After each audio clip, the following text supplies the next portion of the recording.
Halo semuanya, perkenalkan nama saya Miftah Fazriyanti. Saya mahasiswa dari Universitas Indraprasta PGRI.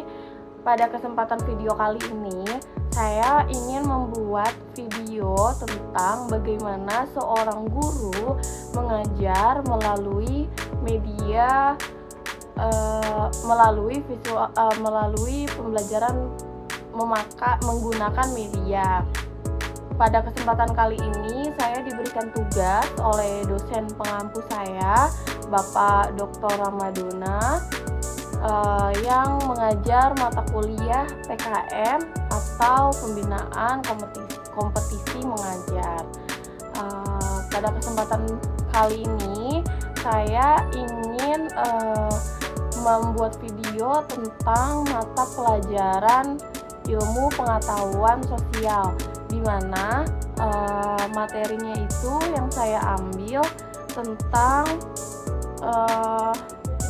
interaksi sosial dan lembaga sosial memakai bahan ajar ilmu pengetahuan sosial. Jadi buat yang penasaran sama videonya, cara guru mengajar melalui media seperti apa, ditonton terus sampai habis. Terima kasih. Baik, dimulai saja videonya, dimana saya ini menjadi seorang guru yang mengajar mata pelajaran ilmu pengetahuan sosial melalui pembelajaran menggunakan media. Jadi dimulai aja ya. Assalamualaikum warahmatullahi wabarakatuh. Halo anak murid ibu, selamat pagi semuanya. Pagi bu. Alhamdulillah pada kesempatan hari ini kita semua diberikan kesehatan walafiat, sehingga kita semua bisa dapat berkumpul lagi di keadaan seperti sekarang untuk belajar mata pelajaran ilmu pengetahuan sosial. Sebelumnya, anak-anak ibu, gimana kabar kalian? Alhamdulillah sehat semua ya. Sekarang kan lagi musim hujan, dijaga terus kondisinya ya semuanya. Kondisinya dijaga terus, jangan sampai kecapean sehingga menjadikan sakit. Semoga kita semua pokoknya harus sehat selalu. Nah, jadi untuk pembelajaran kita hari ini kita menggunakan mata pelajaran ilmu pengetahuan sosial ya anak-anak. Nah, untuk materi hari ini ibu ambil tentang interaksi dan lembaga sosial, seperti yang sudah ibu katakan di minggu lalu. Jadi minggu ini kita belajar menggunakan media, bukan melalui tulisan tangan yang ada di kertas atau di buku kalian. Jadi khusus untuk hari ini kita menggunakan media, di mana media itu bisa dibilang pakai presentasi menggunakan laptop atau handphone boleh, dan melalui video visual seperti ya PPT yang kita tayangkan seperti biasanya. Cuma mohon maaf untuk kali ini kita menggunakan media handphone aja ya semuanya. Untuk kali ini boleh menggunakan handphone karena ada keterbatasan, karena kan handphone kan termasuk media juga gitu. Jadi sebelum kita mulai semuanya, alangkah baiknya kita semua berdoa terlebih dahulu. Semoga ilmu yang kalian dapat pada hari ini bisa menjadi bermanfaat untuk kalian, untuk hari ini, esok, bahkan sampai hari yang akan datang. Ya, berdoa menurut agama dan kepercayaan masing-masing. Berdoa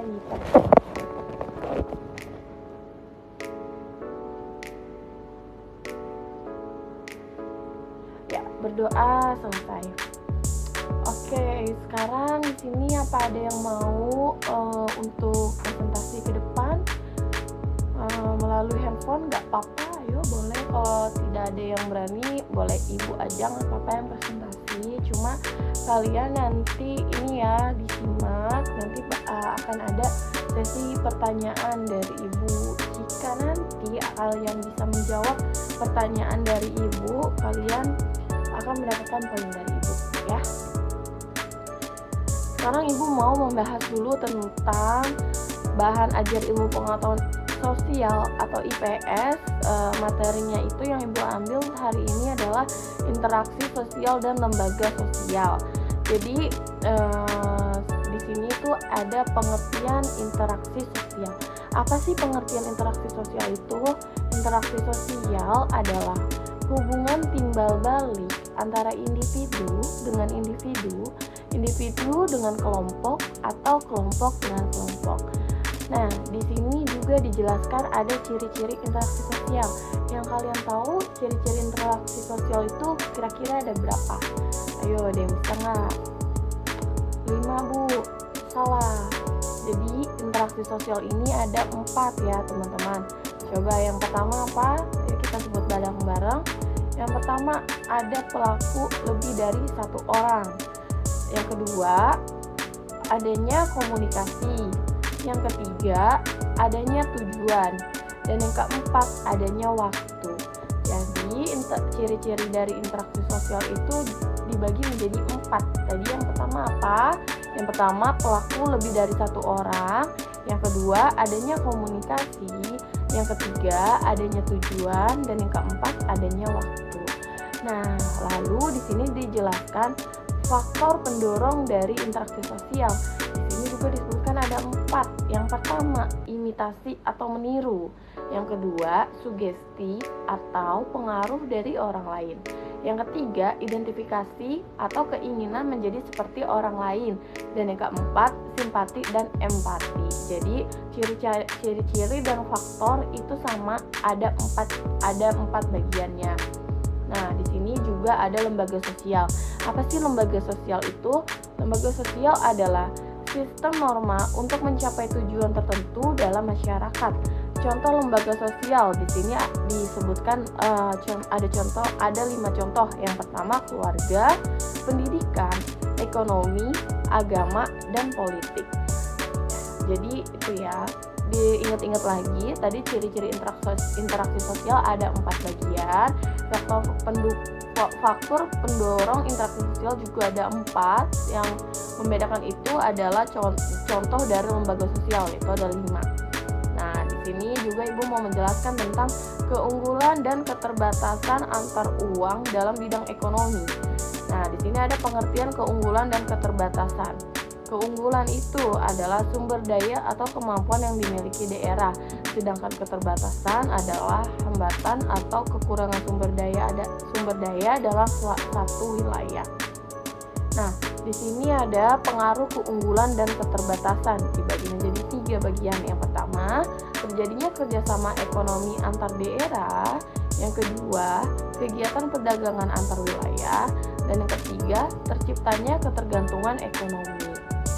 Nah, di sini juga dijelaskan ada contoh interaksi ekonomi antar wilayah dibagi menjadi 2 contoh.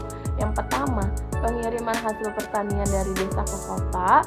Yang kedua, ekspor barang tambang dari Kalimantan ke luar negeri. Nah, jadi seperti itu ya dari keunggulan dan keterbatasan antar uang dalam bidang ekonomi. Nah, di sini juga dijelasin perubahan sosial, budaya, dan globalisasi. Apa sih pengertian perubahan sosial itu?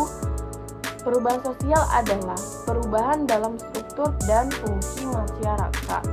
Yang kedua ada dampak perubahan sosial. Ada 2 dampak, positif dan negatif. Dampak positifnya yang pertama itu meningkatnya teknologi, pendidikan, dan ekonomi. Dan dampak negatifnya yang pertama itu lunturnya budaya lokal dan kesenjangan sosial. Gitu. Nah, di sini juga ibu mau menjelaskan tentang globalisasi. Globalisasi adalah proses mendunia di berbagai bidang. Sedangkan dampak dari globalisasi yaitu gaya hidup kebarat-baratan, konsumsi produk luar negeri meningkat. Yang ketiga, kemajuan teknologi komunikasi. Itu ya. Nah, jadi materi Ibu sampaikan tentang interaksi sosial seperti yang tadi sudah Ibu katakan. Jadi tadi Ibu membahas apa aja yo? Yang pertama ada interaksi sosial dan lembaga sosial. Yang kedua, interaksi dan lembaga sosial tadi Ibu membahas tentang apa aja nih? Ayo, diingat ya. Yang pertama ada pengertian interaksi sosial. Yang kedua, ciri-ciri interaksi sosial. Dan yang ketiga, faktor pendorong interaksi sosial dan lembaga sosial. Nah, terus Ibu mengajarkan tentang Ibu tadi menerangkan tentang keunggulan dan keterbatasan antar uang dalam bidang ekonomi. Nah, tadi Ibu juga udah ngejelasin nih ada berapa bagian. Yang pertama itu ada 3 bagian. Yang pertama itu pengertian keunggulan dan keterbatasan. Yang kedua, pengaruh keunggulan dan keterbatasan. Dan yang ketiga, contoh interaksi ekonomi antar wilayah. Nah, jadi satu lagi yang Ibu bahas itu kalau misalkan kita membahas bab itu Ibu bahas 3 bab. Yang tadi sudah Ibu ralat ulang, Ibu sudah mengatakan 2 bab. Untuk yang ketiga babnya siapa ya? Ada yang tahu? Boleh tunjuk tangan. Nanti Ibu kasih poin buat kalian, Ibu kasih nilai kalau ada yang tahu.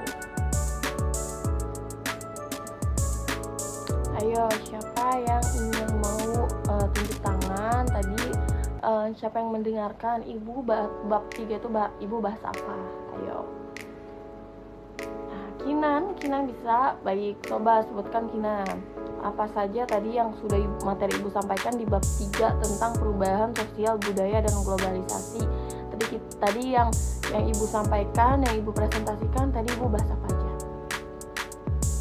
Ya, betul sekali Kinan. Tadi Ibu bahas tentang pengertian perubahan sosial, dampak perubahan sosial, dan globalisasi.